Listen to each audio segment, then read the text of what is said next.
windows once you go down. You must be crazy if you think that I'ma slow down. Don't wanna hear it talking shit, fuck the drama. Keep it coming, I'ma send you to your mama. Mr. Whip, whip, whip, with the guns out. Dropping bodies in the place till the sun's out. Can't fuck with this, don't even try. When the bullets fly, I'm the last one to die. इस लड़के का नाम Julian है, एक पागल इंसान, एक सनकी, एक राक्षस जो इंसान के रूप में छुपा है, जिसे नॉर्दर्न फ्रंट का डेविल कहा जाता है। सबसे ऊपर उसे पर्सनालिटी डिसऑर्डर है। चाहे हालात कैसे भी हों, वह हमेशा मुस्कुराता रहता है। इतने भयानक नामों का होना मतलब है कि उसके अनगिनत दुश्मन हैं। लेकिन क्या फर्क पड़ता है? जैसे ही वे लोग जरा सा भी कमजोरी दिखाते हैं, वह उन्हें बेरहमी से मार डालता है। अब तक आपको लग रहा होगा कि यह हमारा मेन कैरेक्टर है, लेकिन नहीं, यह असली प्रोटैगनिस्ट नहीं है। असली नायक है ली शिहू, एक नौजवान जिसने 11 साल और लगभग 38 मिलियन खर्च कर दिए सिर्फ एक ऑनलाइन गेम का एंड देखने के लिए। लेकिन नतीजा ये हुआ कि जिस हीरो शिहू को वह पसंद करता था, उसे एक तिरछी आंखों वाले विलन ने मारकर स्वर्ग भेज दिया। गुस्से में इस लड़के ने सीधे गेम पब्लिशर से बहस कर ली। नतीजा ये हुआ कि न तो उसका पैसा वापस मिला, बल्कि शिहू उसी गेम में खिंचकर चला गया और उसी तिरछी आंखों वाले विलन बन गया जिससे वह नफरत करता था। अब एपिसोड शुरू करते हैं। धूल भरी हवा और धुंधली शाम की रोशनी के बीच दो इंसानी आकृतियां झलक रही थीं। एक खून से सनी हुई चांदी की तलवार जमीन पर घिसट रही थी। उसने तलवार हल्के से घुमाई और घुटनों के बल बैठे नाइट के सामने खड़ा हो गया। कभी दूसरों द्वारा हीरो कहा जाने वाला इंसान भी इस हालत में आ गया। उसने तलवार पोंछते हुए गुस्से से कहा, अगर तुमने उस शानदार मैंशन में अपनी सेफ्टी के बारे में सोचा होता तो ये ट्रेजेडी नहीं होती। गिरे हुए स्टार हेडन राइक का चेहरा दर्द से कांपने लगा। तुमने मेरे साथ ऐसा कैसे कर दिया? तलवार में जूलियन का खतरनाक चेहरा चमक रहा था। राइक ने कहा, जब मैं तुम्हें हीरो समझकर सपोर्ट कर रहा था, तुम्हें मेरे साथ अच्छा बर्ताव करना चाहिए था। क्या तुम सच में अपने मास्टर को इतनी बेरहमी से मार सकते हो? जूलियन ठंडे चेहरे के साथ उसकी बात सुनता रहा, लेकिन उसके होंठ बेकाबू होकर फैल गए। उसने तलवार ऊंची उठाई और खुशी से हंसते हुए एक ही वार में राइक का सिर काट दिया। खून चारों ओर छिटक गया। चश्मा पहने नौजवान ने सिर पकड़कर चिल्लाया, नहीं। उसने कंप्यूटर स्क्रीन के पास अपनी आंखें दबाईं, ये यकीन करने को तैयार नहीं कि एंड ऐसा होगा। वह हिल गया, समझ नहीं पा रहा था कि उसका हीरो इतनी बेकार मौत कैसे मर गया। उसने माउस तेजी से हिलाया। डीमन लॉर्ड को हराने वाला डीएलसी अभी प्रीऑर्डर पर खुल रहा था। राइक तो नॉर्दर्न फ्रंटलाइन का हीरो था, जिसने सबसे मुश्किल हालात में सबको लीड किया। डीमन हंटिंग का जीनियस, नोबिलिटी का सिंबल, और सबसे जरूरी वह इस गेम का प्रोटैगनिस्ट था। उसने दांत भींचते हुए कहा, मेन कैरेक्टर ऐसे कैसे मर सकता है, और वो भी जूलियन जैसे विलन के हाथों। वह गुस्से में टेबल पर हाथ मारता है। धत तेरी सॉफ्टवेयर कंपनी फ्रॉम वेल, मैंने सीक्वल से इतनी उम्मीदें रखी थीं, और ये लोग ऐसे बीट्रे कर रहे हैं।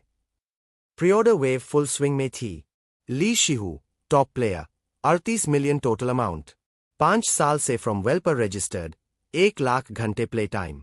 उसने कमेंट्स देखे, लगता है जूलियन इस सीजन का मेन कैरेक्टर है। तिरछी आंखों वाला आदमी मेन कैरेक्टर कैसे बन गया? किसी ने लिखा, लेकिन स्क्विंटी आईज कूल लगती है। वो क्या सोच रहा है पता नहीं चलता, वही उसकी चाम है। शिहू ने कीबोर्ड पर गुस्से से टाइप किया, कूल माई एज। वह बस एक ट्रेटर है। Cancel the pre-order. उसने माउस कैंसल प्रीऑर्डर बटन पर ले जाकर क्लिक कर दिया। स्क्रीन पर लिखा आया, you have cancelled your pre-order. Shihu ने गेम सूवनियर्स को देखते हुए कहा, गुड बाय, अब कभी नहीं मिलेंगे। वह बेड पर गिरकर चिल्लाया, good by two that dam game, what a scam. उसकी आंखों में रिग्रेट के आंसू थे। लेकिन कोई और गेम इतनी ब्यूटीफुल ग्राफिक्स और विशाल दुनिया वाला नहीं था। यह गेम उसके थके हुए दिल को सूत करता था। वह थके हुए बेड पर बैठ गया। शिहू ने फ्लावर पॉट उठाया, उसे जोर से गले लगाया और किस किया, तुम ही मेरा सब कुछ हो। जब मैं अपसेट होता हूं, तुम्हारी केयर करके अच्छा लगता है। उसने प्लांट पर पानी छिड़का। अब समझ में आता है बूढ़े लोग ऑर्किड्स क्यों उगाते हैं। उस स्टूपिड गेम जैसा मत बनना, अच्छे से ग्रो करना। अचानक एक साउंड ने उसे चौंका दिया। उसने कंप्यूटर स्क्रीन की ओर देखा। मैसेज आया, हेलो, यह सॉफ्टवेयर कंपनी फ्रॉम वेल है। Destroy the demon king starting right now के डेवलपर। आप ही शिहू है जिसने 5 साल हमारा गेम खेला? शिहू ने बड़बड़ाते हुए रिप्लाई किया। Yes, it's me. मैसेज आया। हमने देखा कि आपने demon king eradication DLC cancel कर दिया। लगता है स्टोरी लाइन से आप सेटिस्फाइड नहीं थे। शिहू का फेस ब्लैंक हो गया। क्या ये लोग रिफंड नहीं देंगे? उसने स्क्रीन घूरते हुए सोचा। मैसेज में लिखा आया, please click on the link below. Shihu ने अनजाने में लिंक पर क्लिक कर दिया। कंप्यूटर स्क्रीन तेजी से चमकी। उसकी आंखें चौंधिया गईं। अचानक एक वायलेंट गस्ट ने उसे खींच लिया। उसका चश्मा गिर पड़ा। उसका सिर कंप्यूटर स्क्रीन में खिंच गया। वह पावर बटन दबाने की कोशिश करता रहा। डैम, ये बंद क्यों नहीं हो रहा? उसकी चीख अपार्टमेंट कॉम्प्लेक्स में गूंज उठी। स्क्रीन तुरंत ऑफ हो गई। उसका बॉडी डायरेक्शन खो बैठा और गिर पड़ा। ये क्या हो रहा है? उसके सबकॉन्शियस ने सोचा। क्या मैं गिर रहा हूं? लेकिन कहा, उसकी आंखों के सामने सीनरी बदल गई। ये वेस्टलैंड। उसका बॉडी स्ट्रेंज गोल्डन लाइट से चमक रहा था। वह उठने की कोशिश करता हुआ चारों ओर देखने लगा। रुको, ये वही जगह है जहां रीच और जूलियन ने फाइट की थी। तभी एक बड़ा स्कॉर्पियन उसके सामने आ गया। उसने क्लॉ घुमाई। वह डर के मारे पीछे हट गया। ये तो वही फैंटोम स्कॉर्पियन है जो डीमन किंग एक्सटर्मिनेशन में आता है। अचानक एक सिस्टम पैनल उसके सामने आ गया। Character traits, outstanding swordsmanship, extraordinary instincts. आप डीमंस के वीक पॉइंट्स इंस्टिंक्टिवली डिटेक्ट कर सकते हैं। वह हैरान रह गया। स्टेटस विंडो देखता रह गया। फिर वह खड़ा हुआ और तेजी से भागने लगा। स्कॉर्पियन के हर पैर से जमीन हिल रही थी। उसकी क्लॉ ने जमीन फाड़ दी। अगर ये मुझ पर लगा तो मैं टुकड़े टुकड़े हो जाऊंगा। उसकी क्लॉ तेजी से शिहू के पास आई। उसने दांत भींचे। डैम, क्या मैं मरने वाला हूं? जैसे ही बिच्छू का पंजा शिहू की उंगली से टकराया, उसका शरीर कांप गया। ये क्या? दर्द तो नहीं हो रहा? हार मानने को तैयार नहीं, बिच्छू ने दोनों पंजों से फिर हमला किया। शिहू ने फुर्ती से झुककर वार बचा लिया। जो भी हो, उसने दांत भींचकर पूरी ताकत से राक्षस के चेहरे पर घूंसा मारा। गहरी सांस लेते हुए शिहू ने बिच्छू की ओर देखा। क्या ये काम कर गया? वह सावधानी से आगे बढ़ा, फिर हैरानी से अपने हाथों को देखता रह गया और भागने लगा। उसकी पैंट नीचे खिसक रही थी। क्या मेरा शरीर हमेशा से इतना हल्का था? उसकी आंखें ठिठक गईं। तभी उसे सब कुछ याद आया। क्या ये सच में? क्या मैं कैरेक्टर में घुस गया हूं? वह पागलों की तरह भागने लगा, खून के प्यासे बिच्छू से बचने की उम्मीद में। तभी राक्षसी बिच्छू ने भयानक गर्जना की, जिससे शिहू का सिर ऊपर उठ गया। उसने तलवार की मूठ पकड़ी, लेकिन अभी भी समझ नहीं पा रहा था कि हो क्या रहा है। उसके कदम रुक गए। अब वह भागा नहीं, बल्कि आत्मविश्वास से बिच्छू का सामना किया। सौभाग्य से जिस कैरेक्टर में वह आया था, वही सही निकला। वह कैरेक्टर जिसके साथ उसने हजारों घंटे खेले थे। उसकी आंखों में ताकत की आग जल उठी। उसने तलवार निकाली और जोरदार वार किया। तलवार की शक्ति हवा को चीरती हुई बिच्छू की ओर गई और उसके सिर को बीच से 2 हिस्सों में काट दिया। खून के तालाब में बिच्छू ढह गया। शिहू दंग रह गया। वाह! क्या मैंने सच में इसे मार दिया? उसने पसीना पोंछा और हाथों को देखा। यही तो राइक की ताकत है। अब मैं कहानी बदल सकता हूं और जूलियन को मुझे मारने से रोक सकता हूं। तभी सिस्टम पैनल सामने आया। Swordsmanship foundation, common attack skill, moon slash. Shihu चौंका। ये तो राइक की स्किल नहीं है। उसने तलवार में अपना चेहरा देखा और दंग रह गया। लाल पुतलिया, चांदी जैसे बाल, तिरछी आंखें, एक्सप्रेशनलेस चेहरा। पैनल पर नाम चमका, जूलियन क्रायाट प्रसेन। उसका दिमाग गहरे गड्ढे में गिरने जैसा महसूस हुआ। उसने सिर पकड़ लिया। क्या मैं जूलियन हूं? सिस्टम ने फिर ट्रेट्स दिखाए। Formal speech, expressionless face, narrow eyes, to-faced, vessel of the demon Lord, perfect मना कंट्रोल, आउटस्टैंडिंग स्वॉर्ड्समैन। सब जूलियन के। उसका मन घृणा से भर गया। क्या मुझे फिर से जूलियन बनकर जीना पड़ेगा? उसने मिरर में खुद को देखा। उसकी पोस्चर, 8 सिर लंबा शरीर, सब कुछ परफेक्ट था। अचानक मैंशन में फुटस्टेप्स गूंजने लगीं। जूलियन का चेहरा सख्त हो गया।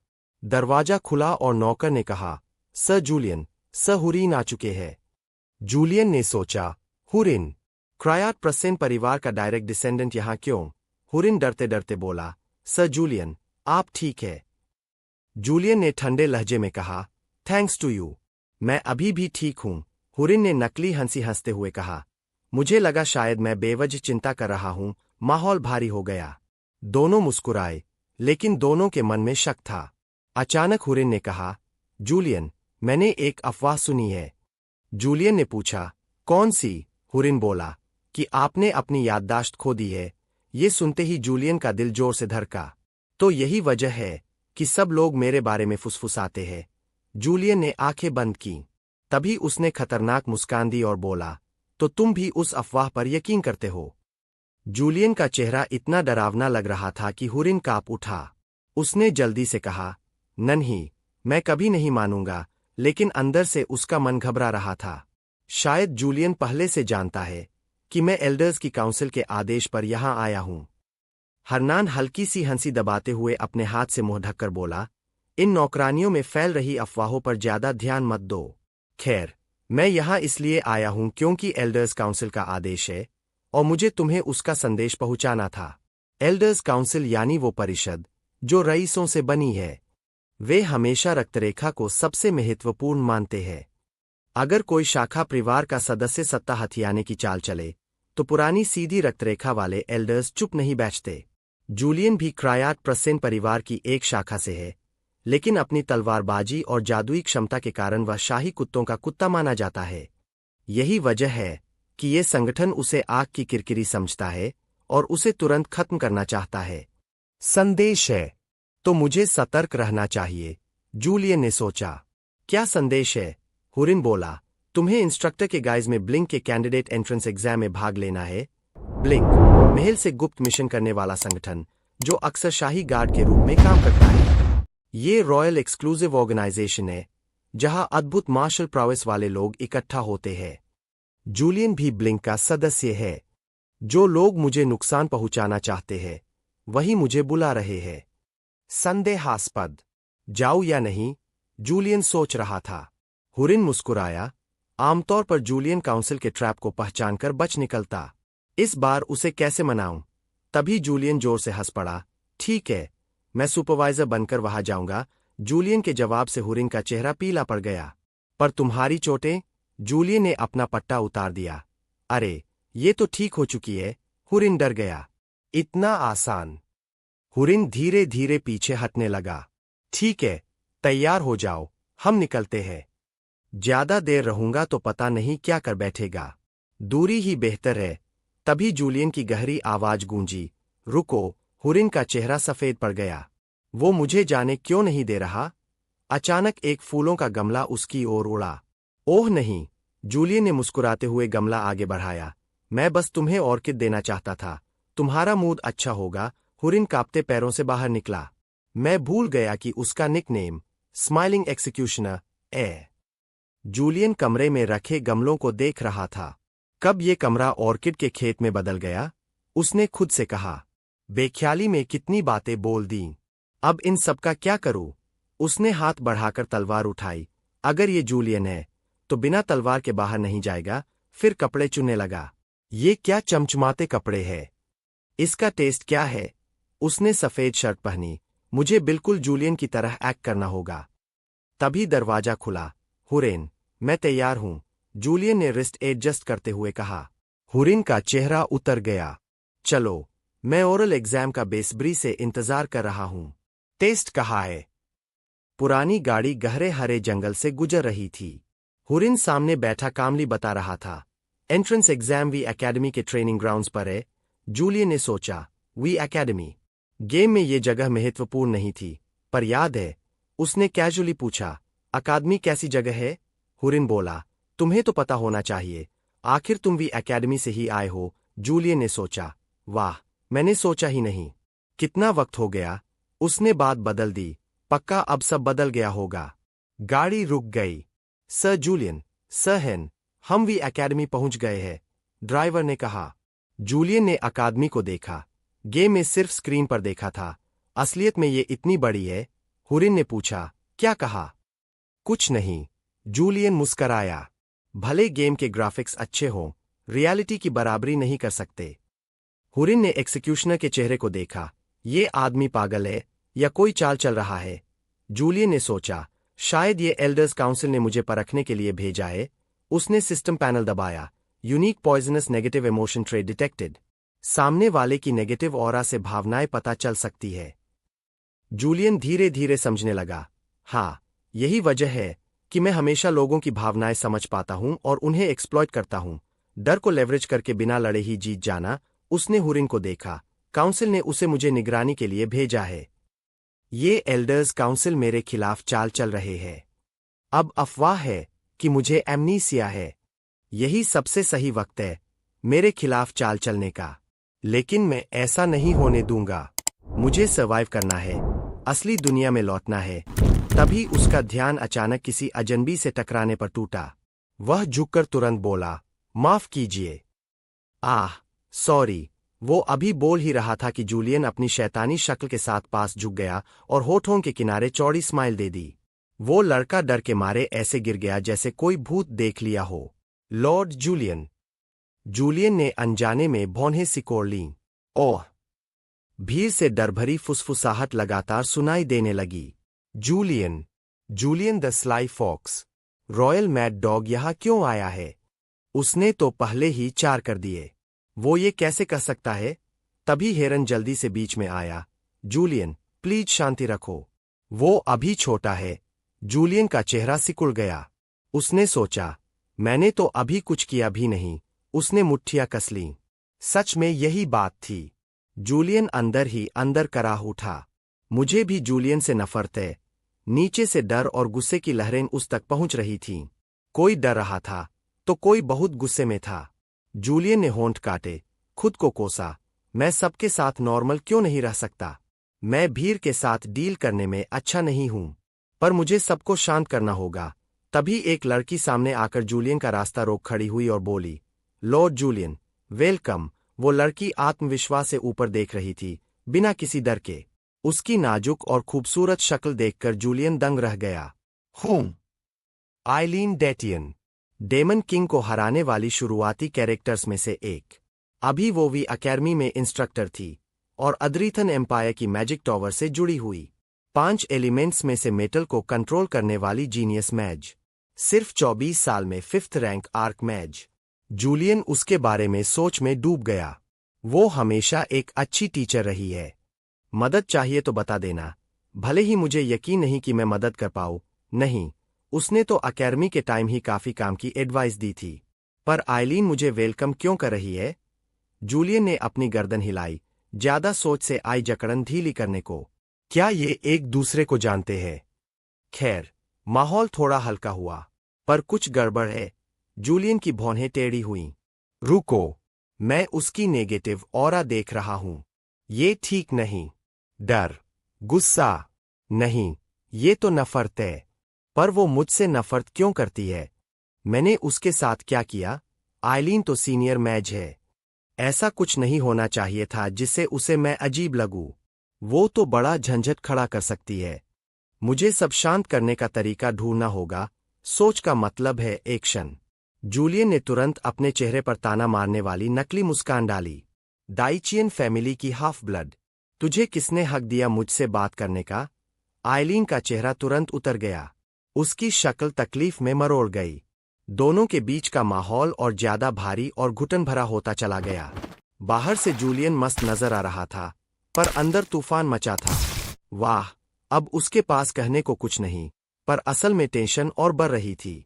मजबूरी में जूलियन ने तलवार पर हाथ रखा और धमकाया, तू मिक्स्ड ब्लड है क्या? बधिर भी है? दिल में सोचा, लगता है मुझे विलेन बनकर ही खेलना पड़ेगा।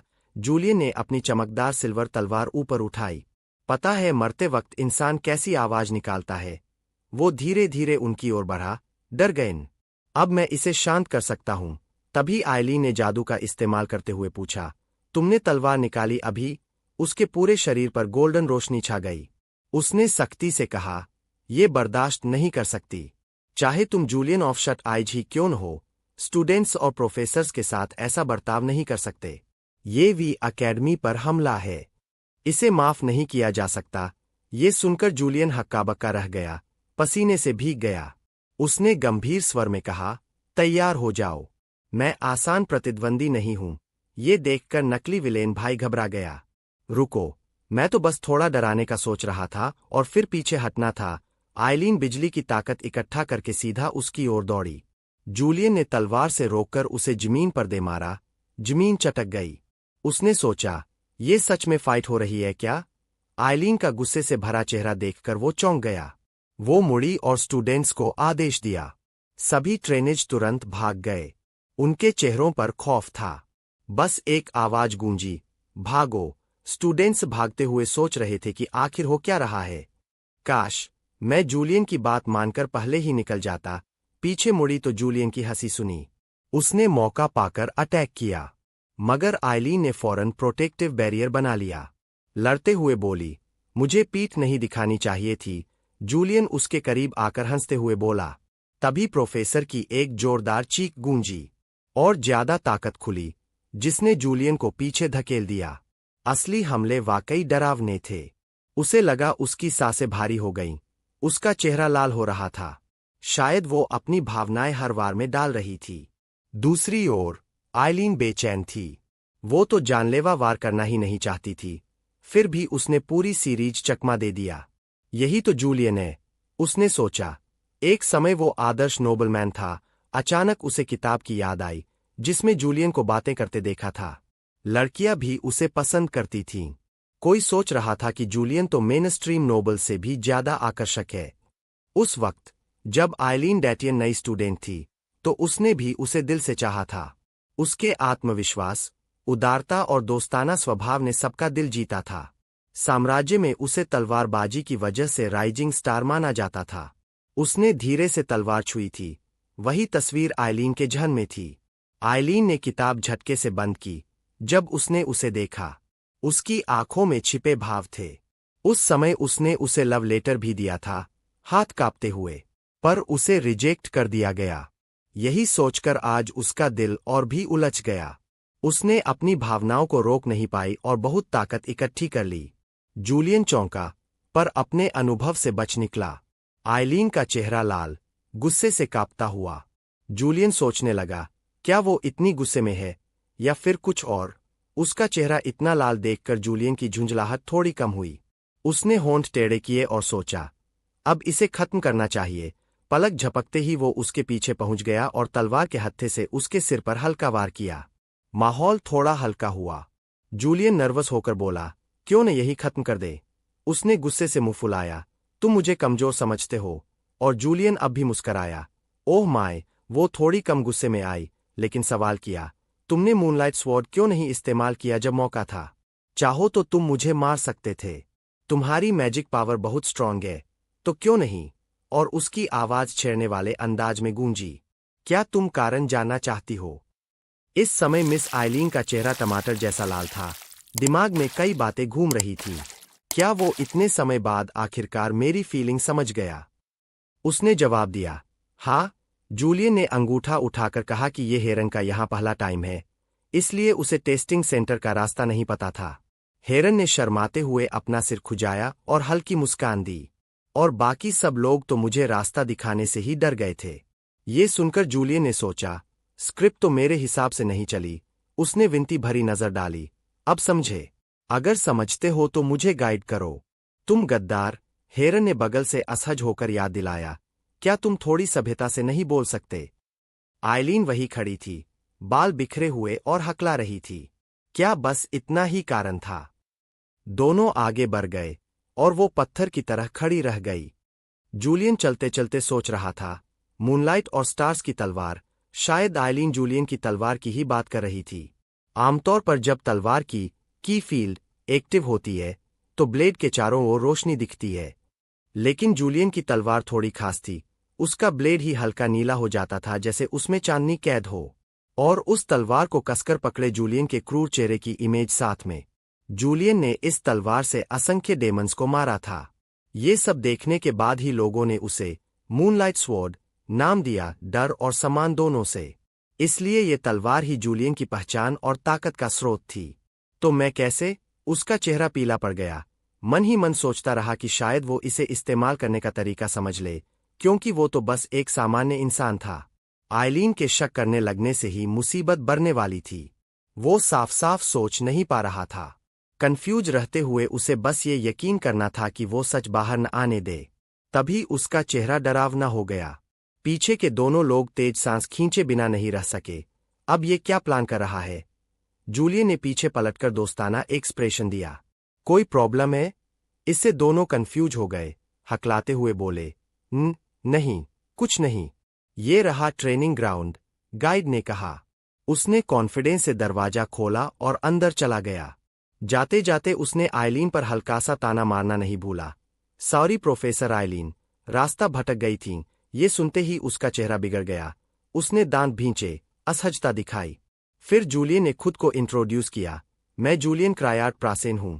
आज के शट आइज एंट्रेंस एग्जाम को मैं ही आयोजित करूंगा। मुझे यकीन है आप सबने मेरा नाम पहले सुना होगा। जब वो बोल ही रहा था, पान किसी को ढूंढते हुए इधर-उधर देख रहा था। उसकी नजर बार बार घूम रही थी। वो कहा है। तभी हरे बाल और हरी आंखों वाला हैंडसम नौजवान सामने आया। वो रहा टॉर्सो फैमिली का दूसरा बेटा। मुझे पता था वो आएगा। टॉर्सो फैमिली का क्रायार्ड प्रसेन हाउस से बहुत पुराना नाता था।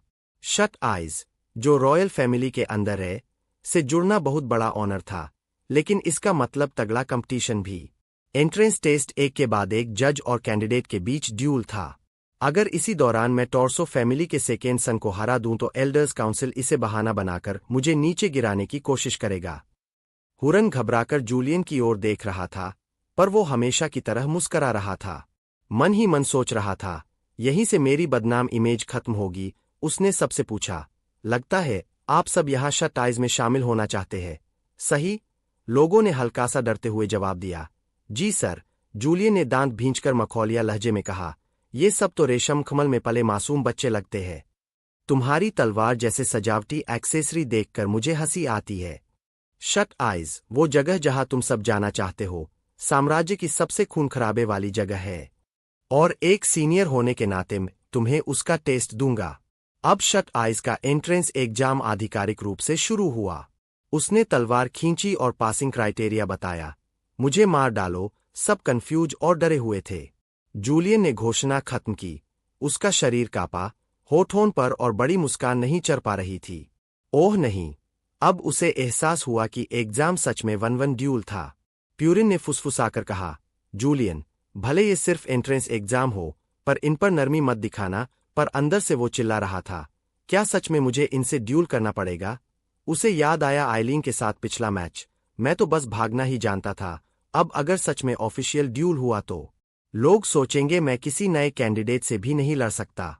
लोग कहेंगे क्या वो सच में इतना कमजोर है? वो मूनलाइट स्वॉर्ड भी इस्तेमाल नहीं करता। क्या ये सब अफवाहें हैं? अपने ही चेहरे की उदास छवि याद आई। शायद वो सच में याददाश्त खो बैठा है। यही लोग सोचना शुरू कर देंगे। उसने ट्रेनीज को देखा और थोड़ा पीछे हटा। अगर मैंने जरा भी संदिग्ध बर्ताव किया तो कोई मुझ पर अटैक कर देगा और सबको पता चल जाएगा कि मैं असली जूलियन नहीं हूं। उसने तलवार कसकर पकड़ी और प्लान बनाने लगा। तो फिर उसने हाथ फैलाते हुए तय किया, शुरू में ही इनको हिलाकर रख देता हूं। उसने चिल्लाया, हे सब लोग, क्या हो रहा है? मामला क्या है? उसने गंभीर चेहरा बनाया। एग्जाम तब तक खत्म नहीं होगा जब तक मैं मर नहीं जाता या कोई कैंडिडेट नहीं बचता। नीचे के कैंडिडेट्स हिचकिचा रहे थे, कांप रहे थे, ऊपर देखने से डर रहे थे। उसकी बात के बाद एकदम खामोशी छा गई। अचानक एक हाथ उठा। आह, मैं हार मानता हूं। बाकी कैंडिडेट्स भी चौंक गए। फिर उन्होंने भी हाथ खड़े किए। मैं भी बाहर, मैं भी। भीड़ में बस यही गूंजने लगा। टॉर्सो क्लैन का दूसरा बेटा भी घबरा गया। उसने भी दांत भींचे और हाथ उठाया। मैं हार मानता हूं। हान और आइलीन ये सब देखकर चौंक गए। क्या मजाक है? इतने सारे कैंडिडेट्स थे और सबने हार मान ली। जूलियन ने मुंह ढककर हंसी दबाई। उसकी केप हवा में लहराई। फिर उसने पीछे मुड़कर एग्जाम खत्म घोषित कर दिया क्योंकि अब कोई कैंडिडेट बचा ही नहीं था। ऊपर से वो कॉन्फिडेंस से मुस्करा रहा था, पर अंदर से खुशी में रोने का मन कर रहा था। मैंने कर दिखाया। सच में जूलियन की ये डरावनी इमेज ही हमेशा उसकी मदद कर देती थी। उसने आइलीन की ओर एक नजर डाली, मन ही मन सोचते हुए, तो आइलीन, क्या अब मेरे डर ने तुम्हारी नफरत को मात दे दी? मगर उसका चेहरा देखकर जूलियन एकदम ठहर गया।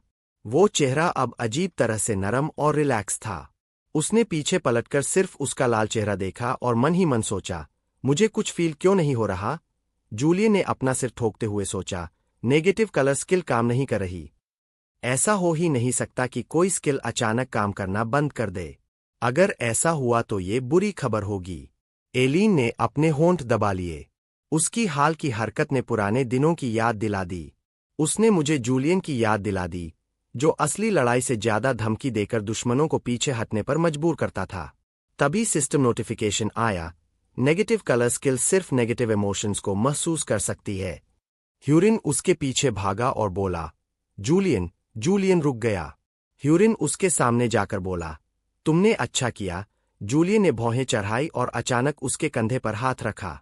ह्यूरिन डर और उलझन में था। जैसे ही जूलियन ने ह्यूरिन के कंधे पर हाथ रखा, उसमें डार्क नेगेटिव कलर प्रकट हुआ। जूलियन ने बस जवाब दिया, कुछ नहीं, मेहनत तो तुमने की। ये सोचकर वो अंदर ही अंदर खुश हुआ कि स्किल अब भी काम कर रही है। तभी लाजेरेथ भगवान की तरह सामने आया। गुड इवनिंग, सर, और बोला, हम। इतना भावुक चेहरा वाला नौजवान। कमाल, जूलियन नहीं जानता था ये कौन है। उसने तुरंत अपना परिचय दिया, मेरा नाम लाजेरेथ है। शट आइज का एडमिनिस्ट्रेटिव काम में देखता हूं। आपसे मिलकर सम्मानित हूं। लोग कहते हैं कि आप बहुत सवाल पूछते हैं, तो ये अफवाह गलत है कि आपको अमनेशिया है। आपने एग्जाम बिना किसी और कैंडिडेट से भिड़े पूरे कर लिया। जूलियन ने सोचा ये आदमी काफी बातूनी है। लाजेरेथ ने और कहा, सुना है कि टोसो फैमिली का दूसरा बेटा भी कंपटीशन में था, फिर भी आपने उसे बिल्कुल नहीं बख्शा। ये सुनकर सब दंग रह गए। हरनेन ने गुस्से में उंगली उठाकर लाजेरेथ को डांटा, तुम्हारी हिम्मत कैसे हुई? क्योंकि ये बात साफ थी कि उसने टोसो फैमिली के बेटे की हार का इशारा किया। लाजेरेथ ने झेंपते हुए कहा, सर, मेरा वो मतलब नहीं था। हरनेन गरजा, तुम्हें अभी ट्रेनिंग भी पूरी नहीं करनी और इतनी अकड़ दिखा रहे हो।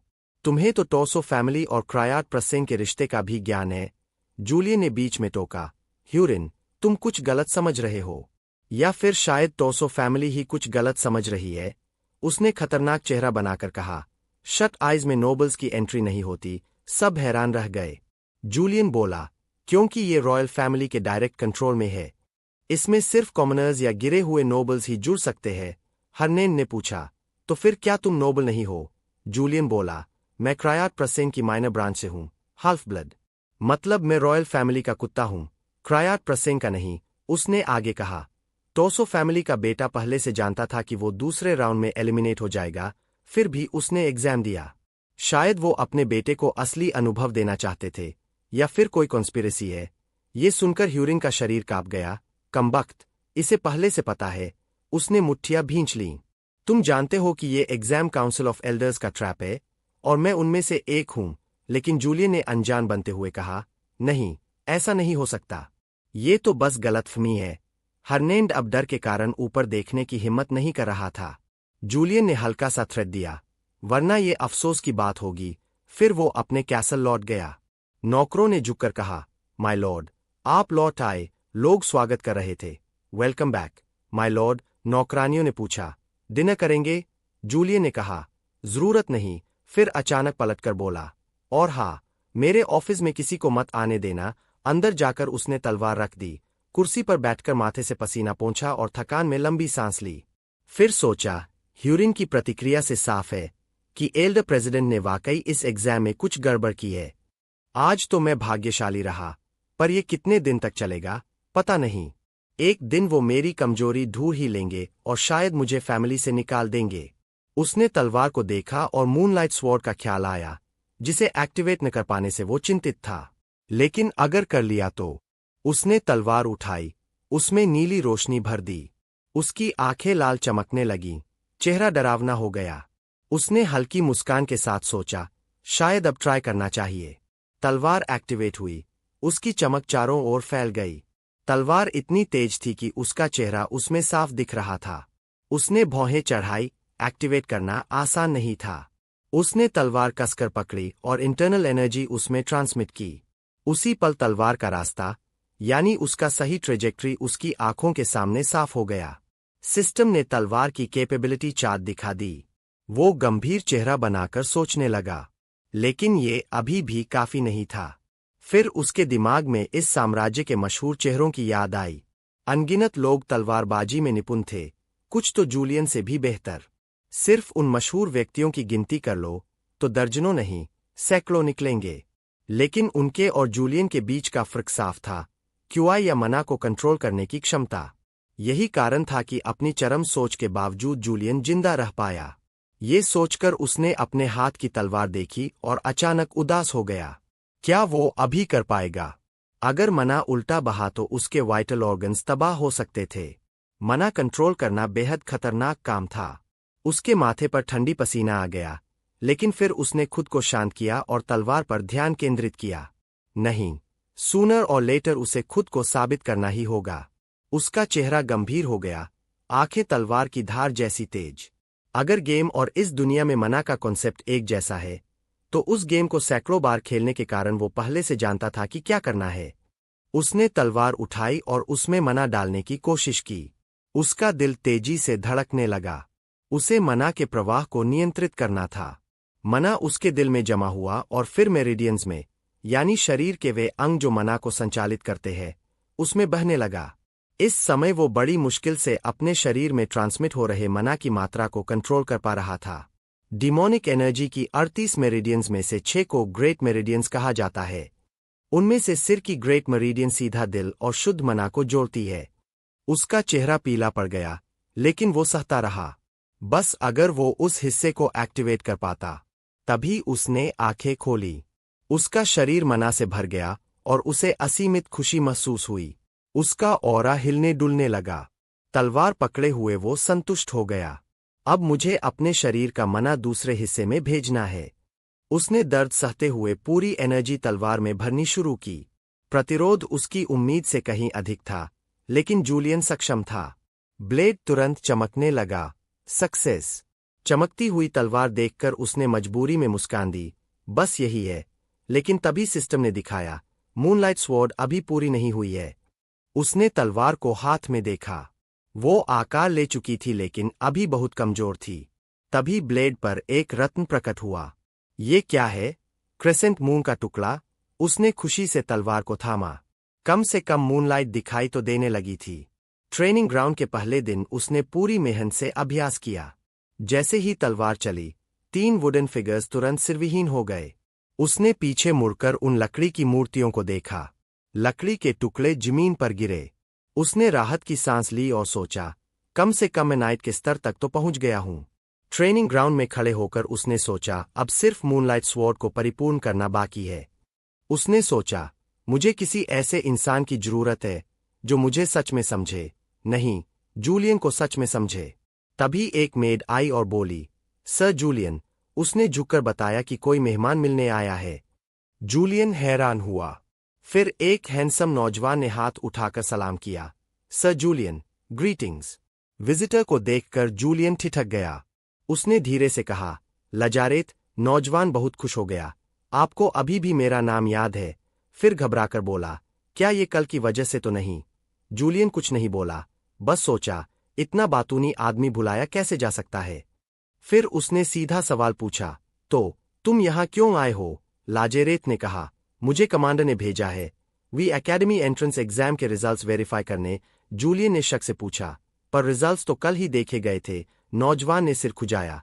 प्रोसीजर्स के अनुसार जजेस से रिजल्ट्स लेकर पर्सनली रिपोर्ट करना पड़ता है।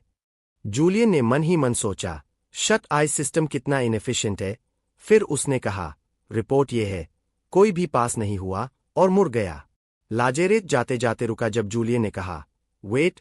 उसने सिनिस्टर चेहरा बनाकर कहा, तुम कमांडर को रिपोर्ट करने वाले थे, ऐ ना? लाजेरेत ने कहा, यस। जूलियन बोला, तो इसे मैं खुद संभालूंगा। ये सुनते ही लाजेरेत चौंक गया। Sorry sir. सर जूलियन खुद इसे संभालेंगे। जूलियन ने उसके कंधे पर हाथ रखा। सही है, मेरे साथ कैरेज तक चलो, मैं तुम्हें छोड़ दूंगा। ये सुनकर लाजेरेत का चेहरा और सफेद पड़ गया। क्या? सर, मैंने कुछ गलत कर दिया क्या? फिर खुद ही बोला, शायद ये कल की वजह से। जूलियन ने अंदर ही अंदर आह भरी। वो बस उसे अकेले वापस न जाने देने के लिए ऐसा कर रहा था। सोचते हुए उसने मन में ठाना, अब मुझे किसी से सलाह लेनी ही होगी। Commander shut eyes. वो मुझे भली भांति जानता है। और साथ ही ये भी कि क्रायात प्रसेन फैमिली को शट आइज में कभी हस्तक्षेप करने का साहस न हो। दृश्य बदलता है। एक शानदार सफेद महल में, जो सोने की चमक से दमक रहा था। किसी ने दरवाजा खोला और घबराकर बोला, कमांडर, बड़ी समस्या है। अंदर से आवाज आई, इतना शोर क्यों मचा रखा है? आदमी बोला, सर खुद आए हैं। कमांडर ने पूछा, कौन? जवाब आया, जूलियन क्रायाट प्रसेन। वो आपसे मिलने खुद आए हैं। कलम चलाना बंद हुआ। कमांडर ने ऊपर देखा। उसकी आंखों में गहरा बैंगनी प्रकाश चमका। जूलियन। रोजेंडा महाद्वीप पर 3 शक्तिशाली ताकतें थीं, जिन्हें पूरा महाद्वीप मान्यता देता था। उनमें सबसे ताकतवर था अद्रन एम्पायर। जब डीमन गॉड बारबाडोस को सील किया गया, तो अद्रन एम्पायर ने अन्य देशों की कमजोरी का फायदा उठाकर उन्हें जबरन एकजुट कर लिया और एक महान साम्राज्य बना। रॉयल पैलेस इसका सबसे बड़ा सबूत था, साम्राज्य का दिल। यहां तक कि जूलियन जैसे गर्वीले आदमी को भी ये देखकर अभिभूत होना पड़ा। रॉयल पैलेस की भव्यता और लाजेरेत के डर भरे चेहरे में साफ अंतर था। मैंशन से निकलने के बाद से जूलियन हल्की मुस्कान लिए आंखें सिकोड़कर चलता रहा, जैसे कोई मुखौटा पहने हो, और वही भावहीन मुस्कान लाजेरेत को अंदर तक कंपा रही थी। एक अजीब सा अंदेशा हर हरकत में फैला हुआ था, खासकर जब जूलियन ने अचानक खुद शाही महल जाने का फैसला किया। जबकि पहले वह हमेशा रिपोर्ट करने का काम अपने नौकर को सौंप देता था, इस बार जूलियन भीड़ के बीच से अकड़कर गुजर गया। लोग उसे देखकर फुसफुसाने लगे। किसी ने अचानक कहा, ये क्या हो रहा है? जूलियन खुद यहां आया है। किसी और ने हैरानी से कहा, सुना था वो घायल है और उसकी याददाश्त चली गई है, लेकिन उसे देखकर तो ऐसा नहीं लगता। पास खड़े एक आदमी ने धीरे से कहा, शायद ये सब बेवकूफी भरी अफवाहें हैं। जूलियन को देखकर सबकी प्रतिक्रिया साफ थी, सावधानी के साथ डर और नफरत छिपाने की नाकाम कोशिश। लेकिन जूलियन बिना परवाह किए शांत चेहरा बनाए आगे बढ़ता रहा। उसके चेहरे पर अजीब सी मुस्कान जमी हुई थी। लाजर्स के अंदर बेचैनी उठी। जूलियन, जो सत्ता की दुनिया में सर्वोच्च प्रतीक था, छोटा खानदान होने के बावजूद बड़े बड़े रईसों को डराने वाला। वहीं लाजर्स, एक मामूली जन्मा इंसान, जो आधे साल से प्रशिक्षु बना अटका हुआ है। ऐसे शख्स के साथ चलना बड़ा सम्मान था, पर साथ ही डराने वाला भी। तभी जूलियन अचानक बोला, जिससे लाजर्स अपने ख्यालों से बाहर आ गया, शाही महल का नज़ारा वाकई शानदार है। लाजर्स चौंकर जल्दी बोला, हाँ सर। जूलियन ने आगे कहा, लगता है हमारी मंजिल दूसरा गेट है, जियांग गेट। पहला गेट, जियांगिनियन गेट, तो सब प्रजाजनों के लिए खुला होता है। लाजर्स ने आदर से जवाब दिया। हाँ, सही कहा। उसने सोचा, ये तो सबको पता है। तो जूलियन क्यों बता रहा है? क्या ये मेरी परीक्षा ले रहा है? कल ही इंट्रोडक्टरी एग्जाम में जूलियन ने सभी उम्मीदवारों को बाहर कर दिया था। उनमें लाजर से भी ज्यादा काबिल लोग थे, लेकिन कोई पास नहीं हुआ। इसका मतलब था कि जूलियन के मापदंड बेहद सख्त है। लाजर्स ने सोचा, अगर मैंने जरा सी भी गलती की तो शायद मुझे भी निकाल दिया जाएगा, लेकिन असलियत कुछ और थी। जूलियन का इरादा परीक्षा लेने का बिल्कुल नहीं था। दरअसल गेम में महल बहुत छोटा दिखता था और अब उसे खुद रास्ता समझ नहीं आ रहा था। वह बस दिशा पूछ रहा था। पहले गेट को पार करने के बाद वे जियांगी गेट पर पहुंचे। सामने का नजारा बेहद शानदार था। चमकते हुए भवन, जो दिन के उजाले में भी तारों की तरह दमक रहे थे। यह दृश्य इतना सुंदर था कि शब्द कम पड़ते। जूलियन के लिए यह सिर्फ कला की प्रशंसा नहीं थी, बल्कि वह पहली बार खुद अपनी आंखों से वो देख रहा था जो उसने अब तक केवल गेम की स्क्रीन पर देखा था। उसने संतोष से कहा, हम पहुंच गए। लाजर्स ने दोनों हाथ जोड़कर कहा, माय लॉर्ड जूलियन, क्या मैंने परीक्षा पास कर ली? जूलियन हैरान होकर बोला, तुम क्या कह रहे हो? लाजर्स ने भोलेपन से कहा, क्या आप अभी मेरी परीक्षा नहीं ले रहे थे? जूलियन ने गुस्से में दांत भींचकर कहा, मैं तुम्हारी परीक्षा क्यों लूंगा? लाजर्स ने सोचा कि अब उसे स्वीकार कर लिया गया है। वह खुशी से झुककर बार बार धन्यवाद देने लगा और बोला, चूंकि आपने ऐसा कहा, तो अब मैं विदा लेता हूं। इतना कहकर वह तेजी से वहां से भाग गया। जूलियन अब भी उलझन में था कि अभी क्या हुआ। तभी एक सिपाही आगे बढ़ा और बोला, सर जूलियन, सर ऑर्डविन आपको बुला रहे हैं। यह आदेश सुनकर जूलियन सीधे कमांड ऑफिस की ओर बढ़ा। यह संस्था सिर्फ शाही परिवार की सेवा करती थी। इसके सदस्य आपस में लगभग बराबर के दर्जे पर रहते थे, परंतु उन सबके ऊपर केवल एक ही व्यक्ति था, बेलाडर परिवार का ज्येष्ठ पुत्र ऑर्डविन बेलाडर। दरवाजे पर पहुंचकर जूलियन ने 2 बार दस्तक दी। क्या मैं अंदर आ सकता हूं? भीतर से ठंडी आवाज आई। आ जाओ। जूलियन ने कपड़े ठीक किए और दरवाजा खोला। उसकी नजर सबसे पहले एक कुर्सी पर बैठी एक महिला पर पड़ी। चांदी जैसे बालों वाली उस महिला ने शांत भाव से कहा, जूलियन, हेलो। बहुत समय हो गया। सुना था तुम घायल हो गए थे। अब ठीक हो? जूलियन झिझका। क्या ये सचमुच शट आइज की कैप्टन है? उसने सोचा। उसे इस संगठन में खास दिलचस्पी नहीं थी, लेकिन सामने की महिला इतनी छोटी लग रही थी, मानो कोई बच्ची हो। सोच में डूबा ही था कि अचानक वह लड़की उंगली उठाकर बोली, तुम सोच रहे हो मैं अब भी उतनी ही छोटी लगती हूं, है ना? जूलियन ने तुरंत हाथ हिलाकर कहा, नहीं, नहीं, मैं ऐसा कैसे कह सकता हूं? उसने आगे पूछा, घाव कैसा है? मुझे रिपोर्ट करो। यह सुनकर जूलियन ने हाथ कसकर भींचे और सोचा, इस औरत को हल्के में नहीं लिया जा सकता। अगर मुझसे गलत जवाब हुआ तो मेरी असली पहचान उजागर हो सकती है। उसके होंठ कस गए और माथे से पसीना टपकने लगा। ऑर्डविन बेलाडर जूलियन का ऊंचा अधिकारी था। भले ही जूलियन खुद कितना भी शक्तिशाली क्यों न हो, अपने कमांडर के सामने वह हमेशा शिष्टाचार से पेश आता। यह सोचते हुए जूलियन ने तुरंत सिर झुकाकर आदरपूर्वक जवाब दिया, आपकी चिंता के लिए धन्यवाद सर। हालांकि घाव मामूली नहीं है, लेकिन यह मेरी वफादारी को शाही परिवार की सेवा में बाधा नहीं डालेगा। उसने सामान्य से भी अधिक विनम्रता दिखाई, शब्दों में सम्मान सूचक जोड़कर। यह काफी था यह जताने के लिए कि वह अपने वरिष्ठ का सम्मान करता है। लेकिन कप्तान चुप रही। जवाब न देकर उसने जूलियन को और भी दबाव में डाल दिया। जूलियन मन ही मन बुदबुदाया, धत्तेरे की, लगता है मैंने गलत किया। अगले ही पल उसने ठोड़ी पर हाथ रखा, हल्की आवाज निकाली और फिर आंखें संकरी कर जूलियन को घूरा। उसकी नजरें शक से भरी थीं। वह अचानक मेज पर जोर से हाथ मारते हुए खड़ी हुई और जूलियन के सामने आ गई। ये अजीब है। तुम हमेशा ऐसे ही बोलते हो।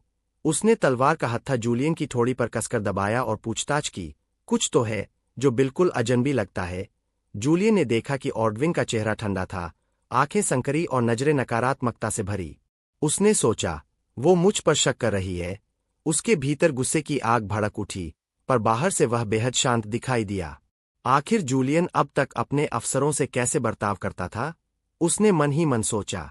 शक मिटाने के लिए जूलियन ने अचानक तलवार पकड़ ली, उसके करीब झुककर चेहरे पर खतरनाक मुस्कान लाई और धीमी आवाज में चुनौती दी, कोई समस्या है? अंदर से उसने सोचा, अगर मुझे खलनायक की भूमिका निभानी है तो पूरी तरह निभाऊंगा। जूलियन की इस दुस्साहस भरी हरकत से ऑर्डविन की भौहें सिकुड़ गईं, आंखों में सतर्कता की चमक दिखी। मेरी तलवार को छूने की हिम्मत? उसने तलवार झटके से पीछे खींची और बिना कुछ कहे ठंडी आवाज में बोली, तुम अक्सर शट आइज हेडक्वार्टर नहीं आते। जब आते हो तो चुपचाप देखते हो और फिर चले जाते हो। ए ना। वह रुककर कुर्सी पर बैठी और पैनी नजरों से जूलियन को घूरा। तो फिर अचानक इतनी मेहनत क्यों करने लगे हो, जूलियन? यह सुनकर जूलियन ने थोड़ी सहलाई और बेहद शांत अंदाज में बोला, घाव की वजह से मैंने लंबी छुट्टी ली थी, अब उसी की रिपोर्ट करने आया हूं। ऑर्डविन ने हल्का सा सिर हिलाया, पर शक उसकी आंखों में अब भी था। ऐसा है? जूलियन ने हल्की मुस्कान के साथ जवाब दिया, कोई दिक्कत है? लेकिन भीतर वह सोचे जा रहा था, जूलियन का यही तरीका है। नापसंद चेहरा हटाओ और सीधे आगे बढ़ो। उसने मेज पर हाथ टिकाया, पास झुककर उत्तेजक आवाज में कहा, यहां आओ या न आओ, क्या उसे भी तुम नियंत्रित करना चाहती हो? उसकी इस बेपरवाह हरकत पर ऑर्डविन ने ठोड़ी पर हाथ रखा, आंखों में व्यंग्य चमका और ताना मारते हुए बोली, सुना था चोट की वजह से तुम्हारा दिमाग ठीक नहीं रहा, लेकिन लगता है तुम बिल्कुल ठीक हो। भीतर ही भीतर वह सोच रही थी, अभी लौटा है और पहले से ही अफसर की अवहेलना करने की हिम्मत रखता है। ये आदमी वाकई हिम्मती है। जूलियन को उसका जवाब संतोषजनक लगा, पर उसका चेहरा नहीं बदला। माथे पर नसें उभर आईं और गुस्सा भीतर ही भीतर खौलने लगा। ये जो कहती है सच है, लेकिन सीधे मुंह कहना आसान नहीं। ऑर्डविन, तुम साधारण इंसान नहीं हो। विचारों को झटकते हुए ऑर्डविन ने मेज पर रखी रिपोर्ट उठाई और ठंडी आवाज में पूछा, तो बताओ, भर्ती परीक्षा में कोई योग्य निकला? जूलियन ने हाथ पीछे बांधकर ठंडे स्वर में कहा, कोई नहीं। यह सुनकर ऑर्डविन ज्यादा हैरान नहीं हुई, बस भौहें उठाईं। हेडन राइक का शिष्य हो तुम। साधारण लोग तुम्हारी नजर में नहीं आते। उसने रुककर पैनी नजर से देखा। तो बताओ, अस्थायी प्रशिक्षु के लिए भी कोई योग्य नहीं? जूलियन ने शांत स्वर में कहा, कोई नहीं। ऑर्डविन का चेहरा गुस्से से तमतमा गया, क्या? एक भी भर्ती नहीं? जूलियन ने व्यंग्य से भरी शांति में कहा। जी हाँ, बिल्कुल ऐसा ही है। ऑर्डविन की आंखों में शक और गहरा गया। ऐसा क्यों? जूलियन चुप रहा, कुछ न बोला। यह देख ऑर्डविन का गुस्सा और भड़क उठा। मेज पर हाथ मारकर वह अचानक खड़ी हुई। ये बर्ताव सामान्य नहीं है। शुरू से ही शक था कि तुम्हारे दिमाग में कुछ गड़बड़ है। उसने जूलियन की ओर उंगली तानी और ठंडी आवाज में कहा, अभी शट आइज में लोग कम हैं। चाहे एक ही क्यों न हो, भर्ती जरूरी है। जूलियन ने शांत चेहरे से जवाब दिया, सिर्फ लोगों की कमी पूरी करने के लिए बेकार लोगों की भर्ती फायदे की नहीं। इस बार का कोई भी उम्मीदवार योग्य नहीं था। ऑर्डविन लगभग अपना नियंत्रण खो बैठी और चिल्लाई, फिर भी भर्ती करनी चाहिए थी। शायद उनमें से कोई काम का निकलता। जूलियन ने सिर हिलाकर कहा, यह बस समय की बर्बादी है। वे प्रशिक्षु बनने लायक भी नहीं। लेकिन भीतर ही भीतर उसने सोचा कि उसने उन्हें शुरू से ही बाहर कर दिया था। जूलियन की दृढ़ता देखकर ऑर्डविन ने बाहें बांध लीं और ठंडी आवाज में बोली, अब और बात करने का कोई फायदा नहीं। मेरी नजरों से दूर हो जाओ। लेकिन जूलियन नाराज नहीं हुआ। उल्टा अर्थपूर्ण मुस्कान के साथ बोला, जाने से पहले एक सुझाव देना चाहता हूं। ऑर्डविन ने गुस्से से चमकती आंखों से उसकी ओर देखा। अब और क्या कहना चाहता है?